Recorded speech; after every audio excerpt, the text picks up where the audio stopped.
Entonces, para completar la parte de nódulo tiroideo, tenemos lo que es cáncer de tiroides, que es lo que vamos a desarrollar en esta lámina, para continuar y finalizar con la parte de tiroides, ¿no?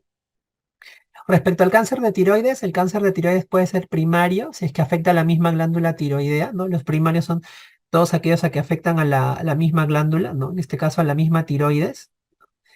Y vamos a tener los secundarios que básicamente van a ser las metástasis, ¿no? Que van a venir de otros órganos. En el caso de los tumores primarios, que se originan en la misma tiroides. Estos son los 5 tipos: papilar, folicular, anaplásico, medular y linfoma. De todos estos, el papilar es el más frecuente. Entonces, este de aquí que está marcado con el fénix hay que ponerle principal atención porque han venido muchas preguntas en relación a este tema. De hecho, en los últimos años ha venido siempre por lo menos una pregunta en relación a cáncer papilar de tiroides, ya sea en cuanto a sus características o su seguimiento, así que es importante tenerlo en cuenta, ¿no? Pero de todas maneras vamos a comentar también sobre los otros, ¿no? En relación al origen de estos cánceres, el cáncer papilar de tiroides, que es el más frecuente, y el folicular, van a tener un origen similar. Ambos tipos de cáncer de tiroides se van a originar de la célula folicular. Acuérdense ustedes que la célula folicular es la célula tiroidea donde se sintetizan las hormonas tiroideas, ¿no? El tiroidocito es el nombre que recibe, pero característicamente esta célula folicular va a ser una célula folicular diferenciada, ya, diferenciada, porque el carcinoma o el cáncer de tiroides anaplásico también se va a originar de la célula folicular. Pero este cáncer de célula anaplásico se va a originar de una célula folicular que es indiferenciada. Entonces, ustedes van a encontrar que hay un capítulo dentro de cáncer de tiroides que se llama cáncer diferenciado de tiroides, ¿no? Y el cáncer diferenciado de tiroides hace referencia a los cánceres foliculares, perdón, los cánceres que se originan de la célula folicular, pero diferenciado, que vendrían a ser el papilar y el folicular. El anaplásico también se origina de la célula folicular, pero es una célula folicular indiferenciada, ¿no? El cáncer medular de tiroides, ese sí va a tener otro origen, se va a originar de las células parafoliculares, ¿no? O también denominadas células C, que son esas células que sintetizaban la hormona calcitonina, que tiene que ver con la regulación del metabolismo del calcio. Y finalmente vamos a tener los linfomas, que como su nombre lo dice, básicamente se van a originar de tejido linfoide, o sea, de linfocitos, ¿no es cierto? ¿Cuáles son las características de cada uno de estos cánceres o cómo los vamos a diferenciar?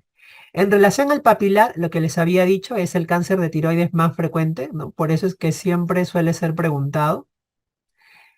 Este tipo de cáncer es más frecuente sobre todo entre los 30 y 50 años y sobre todo mujeres. En realidad, la patología tiroidea es muy frecuente en mujeres, entonces lo vamos a encontrar también aquí y en mujeres de mediana edad. Tiene como factor de riesgo la radiación ionizante, entonces vamos a tener que muchos de estos pacientes o estas pacientes han tenido antecedentes de haber recibido radiación en cabeza y cuello, ¿no? Tal vez por un tema de radioterapia o tal vez posterior a la terapia con radioyodo en el hipertiroidismo, ¿no? Como factores de riesgo. La diseminación de este tipo de cáncer es una diseminación linfática, ¿no? Y es por eso que cuando nosotros vamos a ver a este cáncer de tiroides, vamos a encontrar que muchas veces se nos va a mencionar que incluso desde el inicio del diagnóstico hay adenopatías en los pacientes. O sea, hay ganglios que están comprometidos por el cáncer de tiroides, ¿no? El cáncer papilar en este caso, ¿no? Es un cáncer que a diferencia de los otros puede ser multifocal. ¿Qué significa multifocal? Que dentro de la misma tiroides pueden haber varios foquitos de cáncer de tiroides, algunos pequeñitos, otros más grandes, pero pueden haber varios focos, a diferencia tal vez de los otros donde no vamos a encontrar eso, ¿no? Es un cáncer que en general tiene buen pronóstico, ¿no? La mortalidad por cáncer de tiroides es baja, es muy baja. realmente las personas que tienen cáncer papilar de tiroides no fallecen de cáncer papilar de tiroides, fallecen de otras cosas, pero sí el riesgo de recurrencia es alto. Entonces, como el riesgo de recurrencia es alto, siempre la persona tiene que estar en constante revisión, pero es raro que la persona fallezca o se complique en sí por el mismo cáncer papilar de tiroides, por eso se dice que es de buen pronóstico. De hecho, es uno de los cánceres que tiene mejor pronóstico, ¿no? Y algo característico que vamos a encontrar en la anatomía patológica, que también te pueden mencionar dentro de un caso clínico, te pudieran preguntar, son unas calcificaciones concéntricas que se encuentran en la anatomía patológica de este tipo de cáncer, que son los famosos cuerpos de Samoma, ¿no? Entonces, esto es muy característico de esta patología. Si por algún momento lo mencionaran en algún lugar, pues podríamos relacionarlo con el cáncer papilar de tiroides, ¿no? En el caso del cáncer folicular de tiroides, que es el otro cáncer diferenciado, generalmente se presenta entre los 40 y 60 años, ¿no? Es generalmente un cáncer de personas un poquito mayores que el papilar, aunque también termina siendo más frecuente en mujeres, ¿no? Como la mayor parte de la patología tiroidea. Como factor de riesgo se ha relacionado que puede estar en relación con zonas que son yodo deficientes, ¿no? ¿Qué pasa en las zonas yodo deficientes? Hay un mayor riesgo de que haya nódulo tiroideo o bocio multinodular, y se dice que algunos de estos pueden tener cierto riesgo a generar en futuro un cáncer folicular de tiroides. Entonces, a diferencia, por ejemplo, del papilar, el cáncer folicular de tiroides te podrían poner como un antecedente que la paciente viene de alguna zona, tal vez, donde ha habido deficiencia de yodo en su juventud, digamos, por ejemplo, la zona de la sierra, ¿no? La diseminación del cáncer folicular de tiroides es una diseminación de tipo hemática. Entonces, como tienen diseminación hemática, a diferencia del papilar, entonces lo que vamos a encontrar es que con mayor frecuencia hay MET a distancia. O sea, puede invadir otros órganos. Y el más frecuente en la media distancia es el pulmón. También puede invadir otros órganos, ¿no? Por ejemplo, puede invadir también hueso o cerebro, pero la más frecuente es pulmón. De hecho, el carcinoma papilar de tiroides también puede dar media distancia en algunos casos, aunque no es tan frecuente como el folicular. Pero si te preguntaran del papilar cuál es lo más frecuente, también termina siendo pulmón. Entonces, acuérdate siempre en el cáncer diferenciado de tiroides, la media distancia más frecuente es pulmón, pero de estos dos, el folicular tiene tendencia a ser mayor media distancia en relación al papilar por su diseminación hematógena o hemática. Estos cánceres foliculares de tiroides realmente es raro que sean multifocales, ¿no? Generalmente es un solo foco, es raro que sea multifocal para diferenciarlo del carcinoma papilar de tiroides, y al igual que su compañero es de buen pronóstico. Entonces, este tipo de cánceres, los diferenciados, tienen buen pronóstico. De la misma manera, tiene baja mortalidad. La mortalidad es un poquito mayor en el folicular que el papilar, pero igual termina siendo una mortalidad baja, pero tiene alto riesgo de recurrencia. Por eso es que también, igual que el papilar, hay que hacer seguimientos continuos o periódicos en este tipo de pacientes, ¿no? En el caso del cáncer anaplásico de tiroides, que es de esta célula folicular indiferenciada, usualmente se ve en pacientes mayores de 60 años, ¿no? Generalmente es patología de pacientes mucho mayores. Característicamente, el crecimiento del cáncer papilar de tiroides perdón, del cáncer anaplásico de tiroides es un crecimiento rápido, ¿no? Entonces, el paciente o el caso clínico va a decir que en cuestión de semanas o meses el paciente tiene una tumoración cervical que ha crecido de manera rápida, ¿no? Además, como crece rápido, este tipo de cáncer tiene tendencia a comprimir e invadir. Comprime e invade. ¿Qué comprime y qué invade? O las estructuras adyacentes. Entonces puede, por ejemplo, comprimir o invadir la tráquea, el esófago, ¿no? Entonces puede generar en estos pacientes que da síntomas de compresión o que haya compromiso también de los otros órganos adyacentes, ¿no? Además, este tipo de cáncer puede hacer metástasis de tipo linfático y hemato Entonces rápidamente el paciente puede tener compromiso de adenopatías o también puede tener compromiso a distancia, ¿no? Y estas características clínicas de ser un tumor que crece rápido, que comprime, que invade, que tiene metástasis o que se hace compromiso rápidamente en su diseminación, hace que este cáncer sea el cáncer de peor pronóstico dentro de todos los cánceres de tiroides. Entonces, si a ti te preguntan cuál es el de peor pronóstico, es el anaplásico, ¿no? Rápidamente. Muchas veces el paciente ya es diagnosticado cuando hay metástasis a distancia y la expectativa de vida del paciente suele ser muy, muy, muy baja, ¿no? En el caso del cáncer medular de tiroides que deriva de la célula parafolicular, se presenta generalmente entre los 50 y 60 años, ¿no? Más o menos es el término medio, pero puede presentarse también en personas menores o mayores.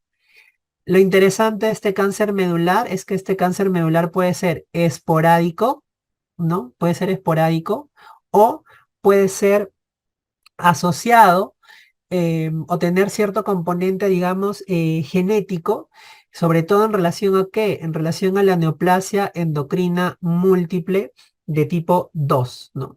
La neoplasia endocrina múltiple que la vamos a ver en la siguiente clase, que es una patología en la cual se producen múltiples tumores a nivel endocrino. Dentro de su expresión tiene el cáncer medular de tiroides. Entonces, hay un pequeño porcentaje de personas con cáncer medular de tiroides que tienen o están dentro de de esta entidad que es la neoplasia endocrina múltiple de tipo 2, ¿no? Pero en la mayor parte suele ser esporádico, ¿no? Mientras más joven, en los pacientes, perdón, que tienen neoplasia endocrina múltiple de tipo 2, con componente hereditario, por así decirlo, la presentación del cáncer medular de tiroides va a ser a edades mucho más tempranas, ¿no? Incluso 30, 20 años, ¿no? A diferencia de la media que es en la población general. Em, Acuérdense también que este cáncer medular de tiroides puede estar asociado a algunos síndromes paraneoplásicos, ¿no? Entonces es común también encontrar alguna expresión de algunos síndromes paraneoplásicos asociados a cáncer medular de tiroides. En el caso del linfoma, el linfoma es también, al igual que el anaplásico, más frecuente en personas adultas mayores, más de 60 años, ¿no? El factor de riesgo para el linfoma de tiroides es la tiroiditis de Hashimoto, ¿no? Entonces, cuando a ti te pregunten cuál es la tiroiditis que aumenta el riesgo de un cáncer de tiroides, es la tiroiditis de Hashimoto. ¿Y cuál principalmente? El linfoma, ¿no? También se dice que la tiroiditis de Hashimoto puede tener cierto riesgo, incrementar el riesgo de cáncer papilar de tiroides. Eso también es cierto. Pero tradicionalmente el Hashimoto se ha relacionado con el linfoma tiroideo, ¿no? En la presentación de clínica del linfoma tiroideo es un linfoma de células B y tiene como característica clínica también que crece de forma rápida, ¿no?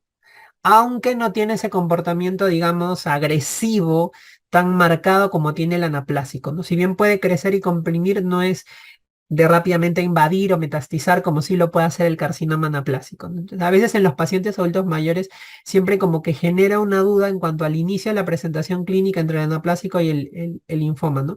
Pero vamos a ver que el anaplásico es mucho más, más agresivo en relación con el linfoma, ¿no?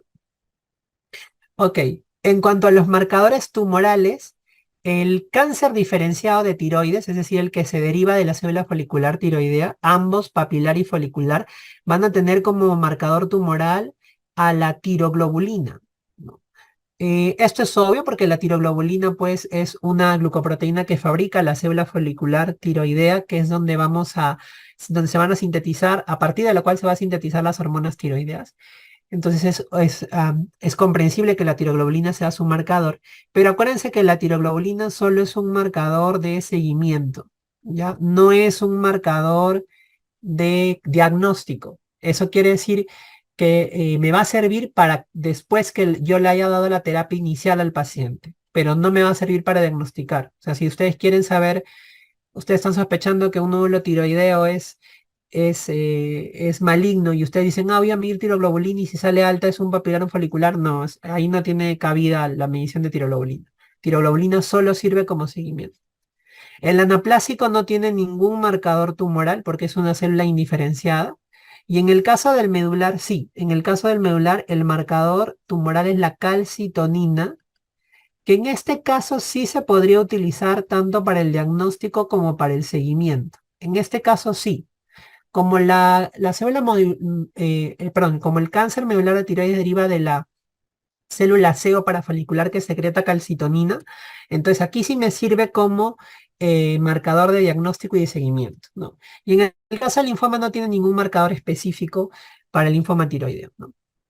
En cuanto al tratamiento, igual, cáncer folicular y papilar tienen un tratamiento parecido porque los dos derivan de la célula folicular diferenciada, ¿no? Entonces, el tratamiento, obviamente, en ambos casos, perdón, inicial primero va a ser la cirugía, ¿ya? La cirugía, el tipo de cirugía que se va a realizar va a depender de la localización del cáncer de tiroides, ¿no? Ahora, en los últimos años, sobre todo en relación al papilar, a veces se está tratando de hacer cirugías más conservadoras porque es un cáncer que tiene baja mortalidad. Entonces pueden encontrar que a veces hay pacientes con cáncer papilar de tiroides que solo tienen hemitiroidectomías y no tiroidectomías totales como se hacían anteriormente. En el caso del folicular, sí, la mayoría va a tiroidectomía total, ¿no? Y luego el segundo pilar en el tratamiento del cáncer diferenciado de tiroides o cáncer papilar y folicular va a ser el uso de yodo 131. El yodo 131 es el mismo que utilizábamos para el hipertiroidismo, es similar. Lo que hace va a ser ablacionar el poco tejido que haya quedado después de la cirugía. Generalmente se da entre 4 a 6 semanas post cirugía, posterior a la cirugía. Solo se da en los casos en que se haya dado tiroidectomía total. En ese caso, cuando se saca toda la tiroides, entonces, digamos, para poder matar el poco tejido microscópico que quede, se puede dar yodo 131, que como les digo, se da generalmente 4 a 6 semanas posterior a la cirugía, ¿no? Y además, otro punto clave dentro del tratamiento del cáncer diferenciado de tiroides es la terapia supresiva con levotiroxina, ¿no? ¿Qué significa terapia supresiva con levotiroxina? Yo le voy a dar levotiroxina en una dosis un poco mayor, no solamente para poder sustituir la levotiroxina en los casos de pacientes que luego han sido operados, sino con la finalidad de inhibir un poco el efecto trófico que pueda tener la TSH. Entonces estos pacientes tienden a tener los niveles de TSH un poquito sobre el límite inferior normal o un poquito más bajo de ello, dependiendo de la agresividad del cáncer de tiroides, ya sea papilar o folicular, ¿no? Importantísimo aquí, y lo han preguntado en relación a lo que es el seguimiento del cáncer diferenciado de tiroides, ¿ya? Importantísimo aquí. Acuérdense que el seguimiento básicamente se va a hacer principalmente con una imagen como es la ecografía cervical, ¿ya? Para ver si hay recidiva de tumor o de adenopatías, ¿ya? Y asociado a esto, la medición de tiroglobulina. Aquí sí la tiroglobulina es importantísima, ¿no? Para poder determinar o hacer el seguimiento. Entonces, en los pacientes se le hace seguimiento con esos dos marcadores. Ahora, de forma adicional, ya, de forma adicional, se puede hacer un examen que se llama rastreo corporal total, ya. RST significa rastreo corporal total. ¿Qué significa el rastreo corporal total? Es como una gammagrafía, ¿no? Es como una gammagrafía de cuerpo completo. Esta gammagrafía de cuerpo completo se hace con yodo también, sea una dosis muy bajita de yodo 131 y se saca una imagen de todo el cuerpo, ¿no? Y en aquel lugar en donde pinte, en donde haya captación de esta sustancia radioactiva que es el yodo, nos puede dar una idea de que el paciente tiene en esa zona la presencia de cáncer de tiroides, de tejido neoplásico, ¿no? Esto sirve mucho, por ejemplo, para aquellos pacientes que la tiroglobulina está alta o se eleva en el seguimiento, pero la ecografía está negativa. Entonces tú dices, bueno, la tiroglobulina está alta, pero la ecografía no hay nada, o sea, no hay nada en cuello.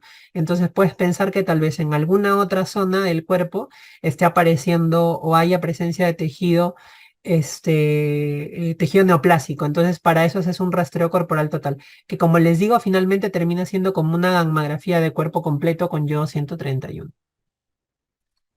En el caso del cáncer anaplásico de tiroides, pues obviamente el tratamiento va a ser cirugía. En muchos casos se va a adicionar con radioterapia y quimioterapia, pero aquí hay que tener en cuenta que muchas veces el cáncer es diagnosticado cuando ya es irresecable y entonces en ese caso solamente vamos a dar cuidados paliativos, ¿no? Por ejemplo, a veces cuando ya hay invasión de estructuras cercanas con metadistancia, lo que hacemos generalmente a veces es difícil resecar el tumor, se hace traqueostomía, se hace una gastrostomía, ¿no? Se da soporte paliativo porque es muy difícil realmente, este tipo de cáncer es el peor realmente. Y en el caso del medular, vamos a tener asociado cirugía con radioterapia y quimioterapia. Y de la misma manera en el linfoma, cirugía que puede estar asociado con radioterapia o quimioterapia, dependiendo de, en ambos casos, el compromiso, el estadiaje que vaya a tener el cáncer de tiroides, ¿no? Pero esto simplemente como observación, porque casi no han preguntado mucho en tratamiento ni seguimiento de los tres últimos, pero sí del diferenciado de tiroides. Por eso es que es importante que lo sepan aquí, ¿no? Y finalmente, para terminar, en cuanto a los metastásicos, vamos a tener los secundarios, los órganos que más van a hacer metástasis a la tiroides van a ser la mama, el cáncer de mama, el cáncer de riñón y el melanoma. Pero son raros, ¿no? Generalmente lo más frecuente es que hayan tumores, primarios de tiroides, ¿no? Pero si les preguntan sobre metastásicos, mama, riñón y melanoma a la cabeza, ¿no? Y finalmente, para terminarlo con lo que estaba pendiente respecto a patología tiroidea, tenemos lo que es el síndrome del eutiroideo enfermo, ¿no? ¿Qué cosa es el síndrome del eutiroideo enfermo? El síndrome del eutiroideo enfermo es una condición que se caracteriza porque vamos a encontrar un paciente que está críticamente enfermo. Entonces yo voy a tener un paciente, como ustedes ven en la imagen, que puede estar en la UCI, puede estar hospitalizado, ¿no? Puede estar teniendo una situación, a una infección que lo haya llevado a recibir un tratamiento que le haya condicionado cierta situación de, digamos, de morbilidad al paciente, pero es un paciente que característicamente no tiene ninguna patología tiroidea, o sea, no tiene hipotiroidismo, hipertiroidismo, no tiene ningún trastorno tiroideo de fondo. Pero ¿qué sucede? Que a este paciente le piden un perfil de tiroides, ¿no? ¿Y qué es lo que encuentran característicamente? Lo más característico que encuentran, ¿no? Y lo que les llama la atención es una T3 baja, ¿no? Entonces, esto es lo que más característicamente les llama la atención a los, cuando se pide el perfil tiroideo, ¿no? Generalmente es un paciente que a veces por ahí que está hospitalizado o está recibiendo atención clínica o médica por la enfermedad que lo está quejando, ¿no? Que lo está descompensando. Y le piden un perfil tiroideo porque dicen, bueno, podría ser, estoy sospechando que tal vez hay alguna enfermedad tiroidea asociada o hay antecedentes en la familia. Y le dices, bueno, vamos a pedirle un perfil tiroideo, ¿no? Y lo que les llama la atención es la T3 que está baja, ¿no? Característicamente se va a encontrar TSH y T4 normal, ¿no? Aunque en algún momento de la evolución del eutiroideo enfermo pudieran también haber alteraciones en estas, pero usualmente se van a encontrar en la mayor parte de casos normales, ¿no? Entonces el perfil que van a encontrar es TSH normal con T4 normal y T3 baja. Entonces el médico que ve este perfil dice, ah, no, esto es un hipotiroidismo, ¿no? Pero ustedes saben que ese no es el perfil tiroideo de un hipotiroidismo, porque ya hemos mencionado cuáles son los perfiles tiroideos de un hipotiroideo, tanto primario, secundario y subclínico. Entonces no calza con ninguno de ellos, ¿no? Entonces, ¿qué es lo que ha pasado con este paciente? La situación crítica de este paciente ha generado que haya una alteración, pero a nivel periférico, no a nivel de la función de la tiroides. Como yo les había dicho, la tiroides fabrica T4 y T3, pero la mayor cantidad de hormona que fabrica la tiroides es T4, en un 80%. Sin embargo, la T3 es la hormona biológicamente activa, o sea, la que tiene mayores efectos a nivel periférico. Entonces, en la periferia, la T4 se convierte en T3 gracias a la acción de desyodinasas, que son enzimas que, como su nombre lo dicen, retiran un yodo, o sea, desyodan, ¿no? Entonces, las desyodinasas normalmente en periferia que convierten la T4 y T3 son la D1 y D2. Pero ¿qué pasa en el eutiroideo enfermo? En vez de que haya esta conversión, la T4 por acción de otra desyodinasa, que es la desyodinasa de tipo 3, se convierte en una T3 reversa. Y esta T3 reversa no tiene o no tiene los efectos biológicos que tiene la T3. Entonces, si tú le pides un examen de T3, una medición de T3 a este paciente, la T3 reversa va a estar alta, ¿no? Sin embargo, la medición de T3 reversa no la tenemos en todos nuestros hospitales, es cara.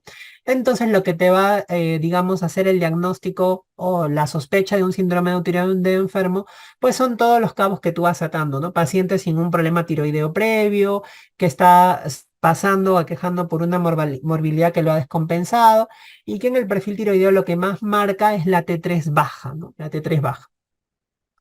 Esta condición no se trata porque está ligada a la situación crítica que está pasando el paciente, pero sí de todas maneras se tiene que hacer un seguimiento al alta, más o menos a los 3 y hasta 6 meses posteriores, porque hay un porcentaje de pacientes que sí pueden terminar desarrollando una disfunción tiroidea pasado este tiempo. Pero lo usual es que la mayoría de ellos vayan a la normalidad.